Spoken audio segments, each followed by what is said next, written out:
Hello there. Today is October 10th of the year 2023, and I have been listening to a whole bunch of nothing but, it's somebody like dumped the old-time honey bucket all over the place. 'Cause all them politicians and everything, all them big, mighty, wonderful people are talking about all this stuff. Now that Hamas bunch over there, I guess they're supposed to be the big shots in the Palestinian group, attacked, run a Pearl Harbor, let's say, on Israel. And Israel wasn't ready for it. Now, there was a bunch of people, they kidnapped some women and kids and hauled them back across, and they're over there strutting around. Now, for years, them people over there in the Middle East have been talking about, let's destroy Israel, let's kill all them Israelis, let's kill all them Jews, do all this kind of stuff. Now, there's been 2 or 3 times that everybody in the world, this United Nations, them big shots in the United Nations, and the President of the United States, and the head of all this different organizations around have called, and they've stepped up and said, Israel, just stop doing that. These poor little people over here, they haven't got much. They've only got this Gaza Strip where you've left them and everything. Well, if you got a bad batch of wolves that are sitting out there looking around, and they come in and they kill your sheep and your cattle and stuff, and they come in and they steal your kids and haul them off and chew them up, and they come in and kill your women folk and things. You get something and you go out and you wipe them out. You don't kill 1 or 2 of them. You wipe out the whole pack. Now, Israel more than likely should have done that a long time ago. Maybe clear back there in that 7 Days War, when old Golda Meir and her one-eyed general got the best of everybody. Now, there's a lot of things going on. I never liked the way the British and them people set up them Israelis to begin with, because there should have been a better way to go about establishing the homeland for them. But they didn't do it.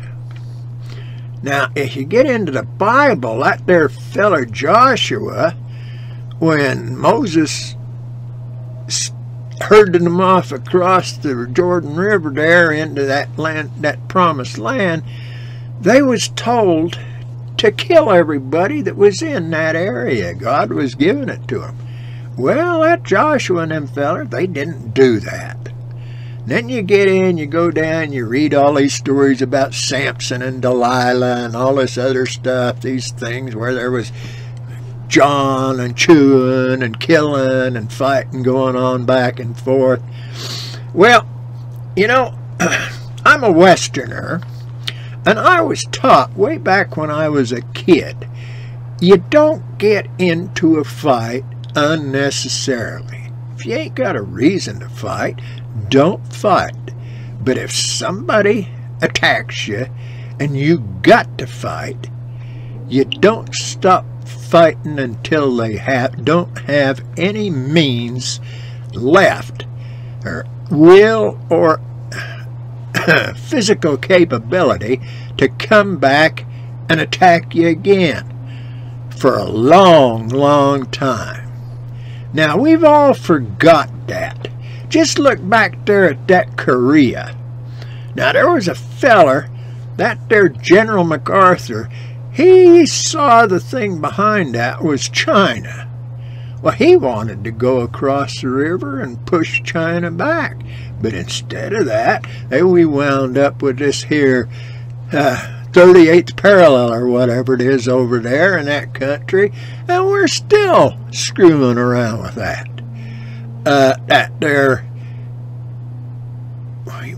We just got all this problem. We got into Vietnam. What was the deal there? We had our nose up them Vietnamese butts after that the French got kicked out of there. Old Eisenhower, you know, that big cheese, the guy that was in charge of the whole world. He got a treaty with them people, and Congress ratified it. Then Kennedy was in there, and he made the treaty a little stronger. And then Johnson was in there, and in 1965, February was the month, he sent the troop buildup in there. Yeah, I was on a ship out there in the Gulf of Tonkin for the next 180 days, spinning around a point. So I know when he sent the troop buildup in. They took the Marines, some of the Marines we had on our ship off, and sent them into the country. Took their ammunition because the ammunition belonged to the ship. And I talked to a couple of them boys later, them jarheads. They didn't get ammunition for a month after they were in country, and they were being shot at. It don't make no sense, but what did we do? Why, finally we just picked up our dice and our, well, what do you call them things we used to play? All them pointy things that sure tear your foot up when you step on them in the night. Jacks. We picked up our jacks and left because we got our butts kicked. Then what happens? We wind up going into Kuwait. Now, I got no reason. I don't know. I still think Kuwait was probably originally part of Iraq. Then we got into Iraq. Oh, shock and awe. Well, you know what? The United States has been the bully on the block since 1945. Now, you go back checking history. Those who don't read history or study history are doomed to repeat it. Well, we're repeating it all. We're just in a big mess. We got no business. Israel has been attacked. Well, they got, go shut down that. They got every right. Under all the unalienable rights, human rights, everything else, they got every right to go in and just shut down that whole Hamas outfit, period. They ought to be a little careful if there's a few people that really don't belong to that Hamas. But way back when, there was an airplane hijacked that belonged to the Israelis. And it went someplace, and there was a movie made about that. There was something about the raid on Entebbe or something like that. Everybody that was an Israeli belongs to the military. Now, that's a good idea. There is no unnecessary death. No collateral damage with Israel. They're all in it. Okay? Now that's the way. If you're an American citizen and you're a Gentile and you're over there in Israel and you happen to get killed or wounded by one of them Hamas attacks, that's your problem. Now, if them Israelis go over and they hunt down and kill every Hamas agent there is in the Gaza Strip and find the ones that escape, like after World War II when they went to looking for all them war criminals. You know, there's nothing wrong with that. Ukraine.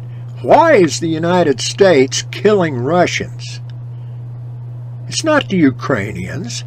It's the United States and NATO that are killing Russians. Because it's our ammunition, our money, our mercenaries we've hired for that guy named Zelensky. He's the big cheese, but we hired them all. It's our money. We're doing it. Why are we doing it? Get your nose out of Ukraine. Get your nose out of Israel. Just get out there. If Israel asks for some armed help, send them some airplanes and that.